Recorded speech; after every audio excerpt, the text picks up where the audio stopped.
Hey, hello, how are you? Today is our week number 16, and I'm in Mexico City with Dacre Stoker. Dacre, how are you? I'm well.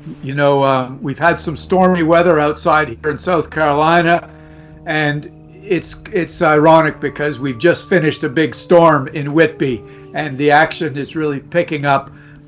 This next few days in the novel Dracula, see if you agree with me. There's a lot of things being resolved, aren't they? We begin to things are gelling.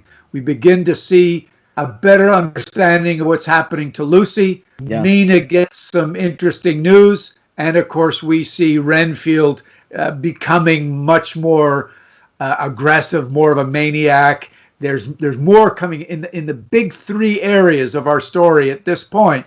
We're beginning to see a lot of things come together. Wonderful. Let me translate and welcome to our Spanish speakers. Hola, bienvenidos. Nuestra semana 16. Estoy con Dacre Stoker. Y bueno, como él dice, las cosas están empezando a poner bonitas, las cosas están empezando a agarrar forma.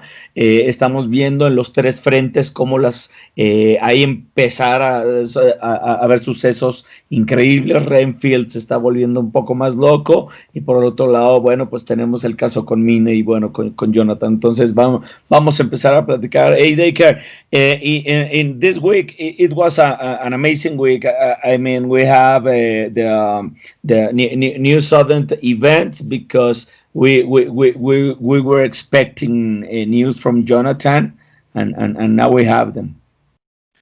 Yeah, it started off with Mina's journal, and she's very concerned. She still hasn't heard from Jonathan, but later in the week she gets some news. She begins to see Lucy going downhill, and also Lucy's mother, is going downhill. And you wonder, are these connected? Has Bram written this, that there is some link between the daughter and the mother as Lucy is going downhill? But it's confusing because she goes up again. In the morning, her cheeks are rosy. So you're wondering, has she actually had more interaction with the Count? Mina is being very diligent, keeping her key to her room and locking Lucy in. They sleep in the same room. She's not letting her go out. Does that mean the Count is maybe coming in the window? We're not sure, but she's not well at one moment and she's rosy cheeks at the next.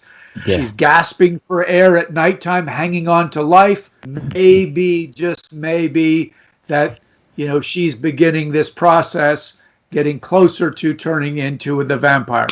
Yeah, ok. Estamos ya en esta semana y vemos, bueno, ya empezamos a ver transformaciones, pero por el otro lado vemos cómo hay una serie de paralelismos, ¿no? Bram empieza a plantear a tanto la caída, la caída, bueno, vamos a llamarla la caída de Lucy como de su mamá, ¿no? Que son, bueno, pues al parecer muy paralelas, las vamos viendo cómo van decaídas y bueno, pues todo esto nos hace pensar cómo es que está pasando esto. Es el conde que está llegando a visitar a Lucy, por eso tiene unos días buenos y unos días malos. Bueno, pues ahí estamos.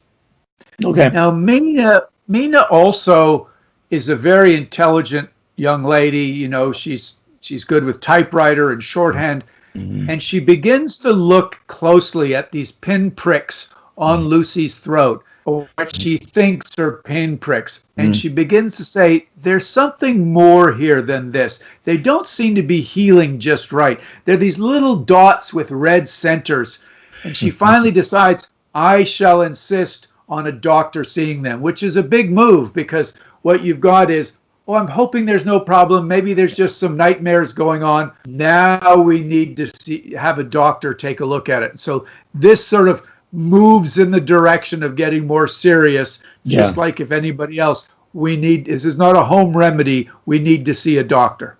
And it feels very real in the novel because in the reality that's the way things happen. I mean, you never think in first hand of the words occurrences and this is something so simple and it's getting bigger and bigger and bigger. No?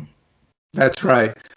The next thing that there's so much going on in this story, but the next thing that happens is we begin to see these letters between the solicitors that are dealing with the boxes, the crates of dirt.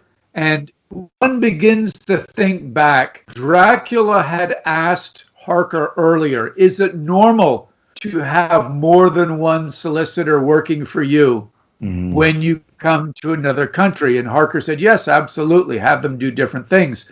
So it's very obvious during this chapter that Count Dracula has been connecting with Sam Billington and Son, with the other shippers to try to arrange the shipment of things, which, as you said earlier, it's back to the real world. It's the logistics of moving these boxes of dirt. But I find it interesting that you don't have Harker involved. He's given this necessary information to the Count. He's now off somewhere else, which we will learn soon.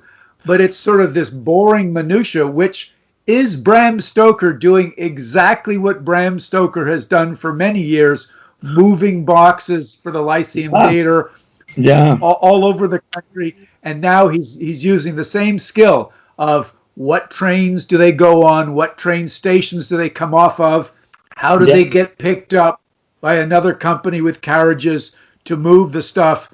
So it's obvious to some of us, like you and me, Enrique, who know this story very well, that the Count has been busy behind the scenes setting the tone for his arrival. Yeah, he's playing chess then again. Yeah, he absolutely has. He's making these logistic things happen with the amount of change that it costs. I'll give you a check for this much. So he's got these lawyers working with the shipping companies to do his bidding for him, essentially, so that all he has to do is press the buttons, leave the key, in a package. So, he's got this wonderful way to make his arrival, which is quiet and very, under the radar, having the lawyers do all the work for him. Okay, let me translate this. Estamos primero con esta cuestión de Mina y Lucy, donde Mina se empieza a dar cuenta, por ejemplo, de pequeños detalles que te dan mucho realismo en la novela. Acuérdense que Bram lo que hace es impregnar toda su novela de realismo absoluto. Entonces, lo que primero parece que son un par de heridas muy menores, de repente cobran importancia porque esas heridas ya se empiezan a convertir en algo que llaman mucho la atención. Y como dice Dacre, pues ella es la que dice hay que llamar a un doctor para que la revise, porque pues esto ya se está complicando porque Lucy está empezando a tener síntomas cada vez más notorios, ¿no? De que se tiene que revisar. Entonces, eso da paso a que la narrativa se vaya para allá, que es donde quiere Bram llevarnos. Por el otro lado, que es sumamente importante también, esta semana estuvimos viendo los intercambios de cartas entre los abogados, ¿no? Recuerden que llegaron las cajas, son 50 cajas y están en diferentes locaciones. Entonces, lo que dice Dacre es sumamente relevante porque, el conde ya ha tomado cartas en el asunto. Recordemos que ya le había preguntado a Jonathan con anterioridad qué había pasado, ¿no? Si él podía tener varios abogados, no nada más a Jonathan Harker, sino podía tener a otros. Y entonces, al empezar a conocer las minucias, ¿no? La vemos retratada. Ahora, lo vemos también retratada porque Bram Stoker era lo que hacía en su día a día. Recordemos que él era el gerente del Teatro Liceo y mucho de su trabajo era coordinar las giras. Entonces, había que mover las cajas, ¿no? De un lado para otro porque, las cajas es el vestuario, es toda la tramoya, todo lo que era el teatro, pues había que llevárselo con la compañía. Y entonces, todo eso de ver los trenes, todo eso de escribir cartas, todo eso que él hacía en su día a día, pues lo vemos impregnado en la novela. This is awesome, Dacre, the amount of reality that Bram put it in every detail. And I want to just add a comment because normally in popular culture, Dracula is very related with coffins. And in the novel, I believe a coffin is mentioned or whatever, but that's it. What it's very related in the novel is wooden crates, and we need to think in wooden crates and not coffins. I mean, Nosferatu has a very humoristic scene when he was carrying on all his coffins on the street, but Francis Ford Coppola got it right using wooden crates, and this is very important for the novel. Yeah, Bram did his research. You know, coffins were something that were more sophisticated and came later on. And so you see in Transylvania, there was more of the crates going over to London. Plus, they had to go in the bottom of a ship, you know. But in England, there were coffins, but you know, more than Transylvania. So yeah, why don't you translate that, and then we'll get on to the next dream stage. Yeah, but sorry about that. But it's important to have boxes because coffins are meant for a corpse. And what Count Dracula needs, it's the soil from his castle. That's right. It's a complete different usage of imaginers. Yeah, absolutely. That's a good point. Very good point. So translate that, and then we'll. Ok, lo que tenemos aquí que es interesante es que, bueno, a nivel mediático siempre se ha relacionado al conde Drácula con el ataúd, y en realidad el ataúd tiene muy poca presencia en la novela. Lo que se reutiliza, y es mucho lo que se habla esta semana, es de cajas de madera, porque en realidad lo que está transportando el conde es la tierra de su castillo, no un lugar para guardarse él de noche. Entonces, nada más ese apunte. Ok. So, I want to try to describe now this. There's a very important section about to happen now in Mina's journal as she's talking to Lucy and recording what Lucy says about her memories and her dream. Now, remember earlier I told you guys that Bram Stoker, I am convinced, experienced nightmares and bad dreams as a young boy and probably throughout his life. And the creativity that Bram had was because he had these nightmares and dreams. And some of the things that he researched in the London Library show that dream state, it's possible this is the connection or the time you're connected to either the death stage or the supernatural or some other evil, when something can get a hold of your mind and take control over it, like mesmerism or ESP. And this dream state and sleepwalking is a very mysterious part of people's existence. And this stage right now, Mina says, this is what Lucy said, I didn't quite dream, but it all seemed so real. I had a vague memory of something long and dark with red eyes, just like the red eyes reflecting off of St. Mary's Church. So what's happening here, Enrique, is that for the first time, we've actually got Lucy explaining what the transformation process is that she's going through as she is having the blood exchange with the Count. And it's powerful. And Bram equates it, as he said, it's much like somebody who is drowning. That time when you begin to fall into the water and you begin to, you know, go from dead to undead. My soul seemed to go out from my body and float in the air. So it's a very interesting description that we have right here in this chapter of the transformation of Lucy in a dream state as her soul goes out of her body and floats in the air. Wow. Acuérdense que hay una profunda relación entre la creatividad de Bram Stoker con sus pesadillas que tuvo de niño. Recordemos que hay el tema de las pesadillas es un gran detonador para crear absolutamente todo esto.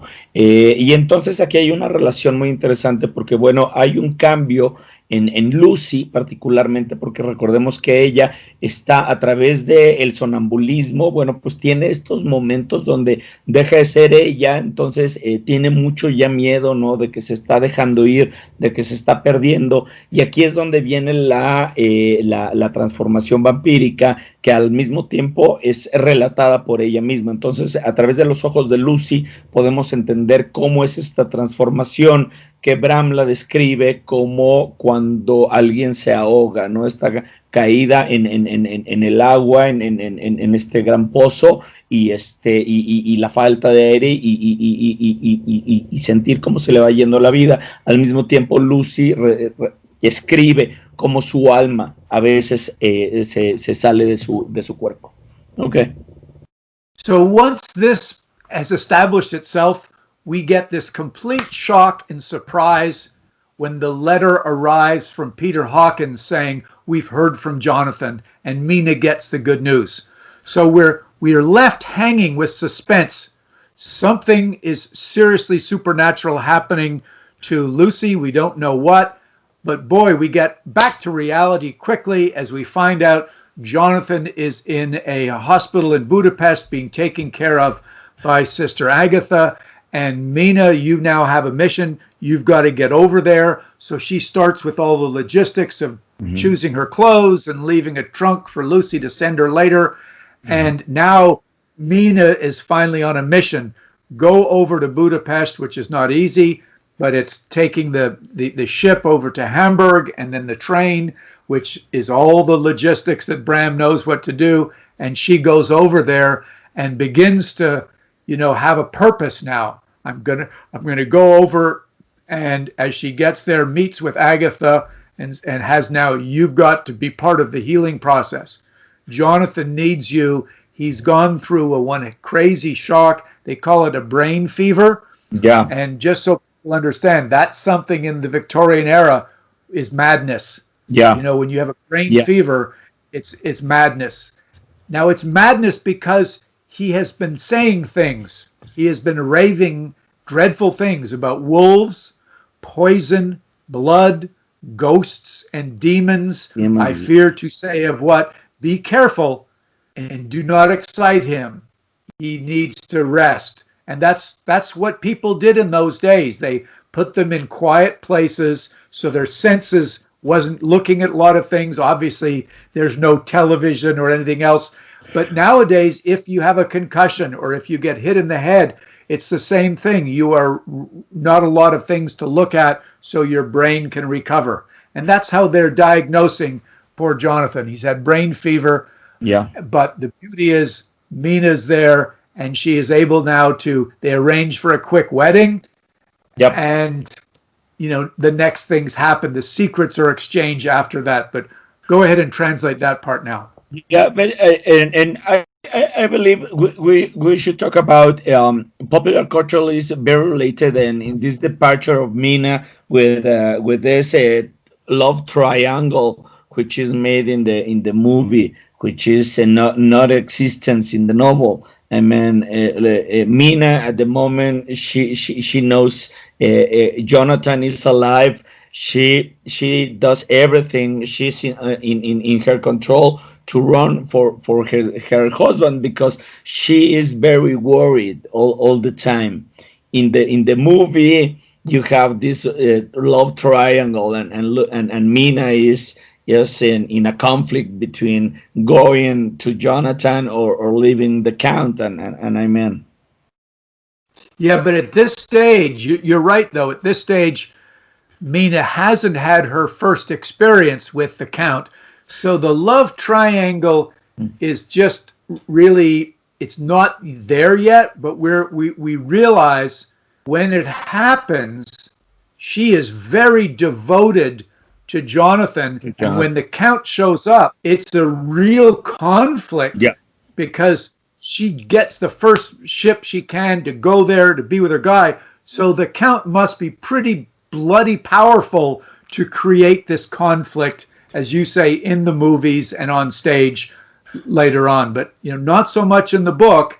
And that's where things do stray and go off differently with other people interpreting. And I think they do it because, directors want to make something controversial. What's better than a love triangle, in 1970? When the book came out, that wasn't such a big deal. Ya, I know. Ok, aquí lo que vemos es, un acto de realismo total, porque, mientras va creciendo el problema con Lucy, la narrativa nos va llevando en ese camino, ¿no? De qué es lo que va a pasar, qué es lo que sigue. De repente se corta de tajo porque Mina se entera que Jonathan está bien, está vivo, está en un convento en Budapest, y que la hermana Ágata, que por fin aparece, le dice: tienes que venir corriendo porque tu esposo está a punto de perder la sanidad mental, tiene fiebre mental, y eso es lo que lo lleva hacia la locura. Entonces, lo que platicamos también es que, en la cultura popular se retrata muchísimo este conflicto de triángulo amoroso, ¿no? Entre Mina, el conde y Jonathan en este momento, cuando, como dice Dacre, el triángulo amoroso se da mucho tiempo después, ¿no? Y cuando Mina es completamente devota a Jonathan, ¿no? Y eso habla de lo disruptivo del papel del conde y de lo poderoso que puede llegar a ser desde hasta romper un matrimonio tan sólido. Okay. So now we get our third major shock in this chapter, and it's one of your favorites because I know you're a big Renfield fan, aren't you? Yeah, I love it. Yeah, it's such a cool dimension, and just as we think, okay, some happiness, and Mina's going to go over and she's with her husband and things will get resolved, we get another shock. Boom! Suddenly, strange things happen to Renfield last night, and he undergoes some big changes, and we wonder. And he says, the master is at hand. So we've got to believe, as Dracula has got the crates of dirt going to London, and Purfleet is just outside of London, that the master is here. Obviously, he's moving something. Some of his crates are going into Carfax. That's a hint that some psychic connection. We don't think there's a blood exchange at this time between Dracula and Renfield. But there is a psychic thing. Yeah. And there is this good versus evil happening, that, as we hear, when the attendants say it looks like a religious mania, he will soon think that he himself is God. That's Renfield, sort of his last amount of humanity is the goodness that's being taken away by Dracula as he's getting closer. And then there's this wonderful section. Remember earlier I told you guys also that Bram Stoker went to a prison when he was doing his research for this novel, because he wanted to look in the eyes of people with mental illness who are locked in a prison. And he wanted to understand what these people looked like, how they acted. And right here, it's a perfect example of what he found. All at once, that shifty look came into his eyes, which we always see when a madman has seized an idea. And with it, the shifty movement of his head and back, which asylum attendants come to know so well. So this is an exact example of what Bram Stoker learned on how to make these madmen seem real from the prison, so he can use it in his story. And the final thing to say, I want to say about this before you get your part, because I want to hear what you say about Renfield, is Jack Seward, the Dr. Seward, is not beyond his own problems and his own issues. He talks about he has a hard time sleeping himself because he's so connected to trying to solve the problems of these mental patients that he takes the medicine, the chloral, the modern Morpheus. This is the morphine that he could be taking. And he goes, no, I won't do it now. He's fighting off this urge like an addict. I won't take it tonight. I must be clear-headed. Yeah. But this is a problem that comes in later. And obviously this is what Ian Holt and I used in our Dracula sequel by, yes, Seward does succumb to this later on, to, like many of these physicians, many people, even though they were upstanding Victorians, secretly they would go into these opium dens and take morphine to, experience this craziness. Chasing the dragon. Yes. They were chasing the dragon. Yeah. Amen. Yeah. Oh, wow. What is your thought? This is, you're a real fan of Renfield. This is a real beginning of his craziness as madness. What are your feelings about this? This is curious because this is when, in my mind, Renfield became Jack Nicholson in One Flew Over the Cuckoo Nest. When he got all raving mad. I can figure Renfield like that, but this is very important because this established a strong connection with Dracula, and it's very real. Then again, because you have animals in your house, and whenever they sense anything, they began to start reacting to that thing. So what we are seeing in Renfield is that kind of behavior. Something is happening, and he just going all by himself and beyond, and everything starts going to happen to him. Mm-hmm. So that's it. I mean, all this momentum that he is having is putting us in a place when, oh man, something is happening. Yeah, and he finally says right near the end, "I am here to do your bidding, master. I am your slave. You will reward me, for I shall be faithful. I have worshipped you long and afar off." I mean, so that is a pact with the devil. Together. Yeah, absolutely. Yeah, that Mephistopheles Faustian pact. Again, we have it in with Dracula. Oh no, we will have it later. Explained with Van Helsing, but we'll have a first glance of a Faustian pact here. Okay.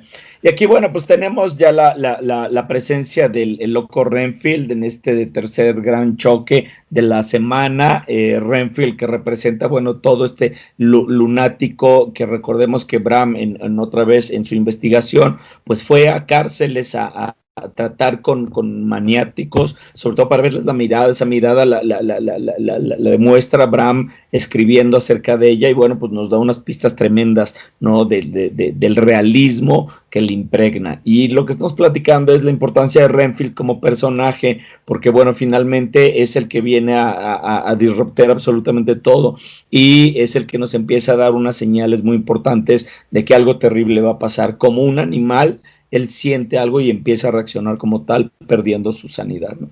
Okay. So, this now begins to wind down. We've had the big shocks.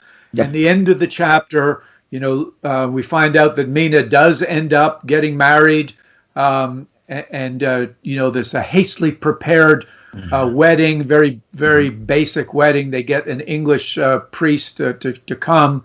And we also have some resolution that Harker gives her his notebook. So it's almost like in the wedding, the vows are, in normal religious weddings, we will be true to each other through thick and thin, rich or poor. But here he gives her the notebook that he's kept in shorthand, that she can read in shorthand, which is the secrets of what happened to him in Dracula's castle. So you think, oh, they're going to have a wonderful life together. But in reality, what's contained in these books? Will Mina ever read these? She's tied them up, supposedly as a secret bond between them. And we realize later on, she has to look at them when Dr. Seward and Van Helsing say, we need the truth. This has gone beyond, normal occurrence. We need to look into that book to find out what happened. So in front of them, But hidden because of this pact of man and wife, husband and wife, is the secrets in shorthand that the Count couldn't get. You know, he got the letters, but this is something that in that chess match that you and I have talked about, Jonathan Harker kept it secret. And this is really powerful that we end this chapter with this whole idea of a better idea of who Renfield is. The Count has arrived. Lucy is happy with Jonathan, but the secrets are maintained in this book. When will we actually find them? When will this become public knowledge? We realize later on it becomes public knowledge when we have a greater cause to resolve. That is awesome because that is part of the genius of Bram. He planned everything, so he put the importance of the diary of Jonathan way before at the castle. Jonathan was very fond of his journal, and now has, as you just told us, all the secrets are in the good hands in order to be revealed. It's almost like the Enigma machine in the Second World War II. I mean, that level of importance. Yeah, no, that's exactly right. So, you know, the mysteries continue. Bram himself, you know, kept a diary. Bram himself kept a journal. You know, these are some of the places where I look at my great-granduncle, and he's inserting himself in some of the own practices that he did with Jonathan Harker. The good thing is we found his journal, you know. The bad thing is we never found his diaries. And his diaries have been mentioned, but who knows if we'll ever find them. They may have been burned in Lyceum fires. The wife may have thrown them away. They may have, because of the bombing in World War II. They may be some in some attic waiting to be discovered. But luckily, the journal that was 11 years, you know, we found this thing and published it, and we find lots of cool stuff about what Bram is thinking of in the similar way of what Harker was thinking of in Castle Dracula. So yeah, this sets the tone for next week. So thank you guys. We'll translate that, but we'll have more unraveling mysteries next week. Okay. Y bueno, pues ya para cerrar el comentario de esta semana, viene la importancia de los diarios, ¿no? Porque, bueno, aquí es la genialidad de Bram, ¿no? Que lo había planteado desde el castillo, ¿no? Y cómo Jonathan se aferraba a su diario, aquí cobra importancia porque tras esta, bueno, pues modesta boda en Budapest, entre Jonathan y Mina, Jonathan le entrega el diario a Mina y Mina en ese momento se convierte en la poseedora de los secretos, ¿no? En esos secretos que tanto guardaba Jonathan y que, bueno, pues van a ser importantísimos para la narrativa.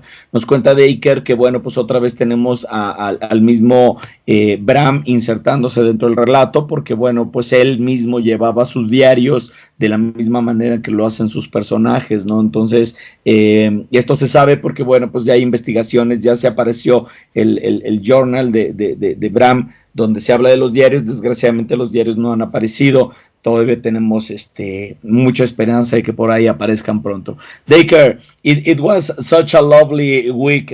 Thank you so much for this conversation. You're welcome. We'll see you guys next week. Okay. See you soon. Muchísimas gracias. Hasta la siguiente semana. Por aquí nos vemos. Hasta pronto.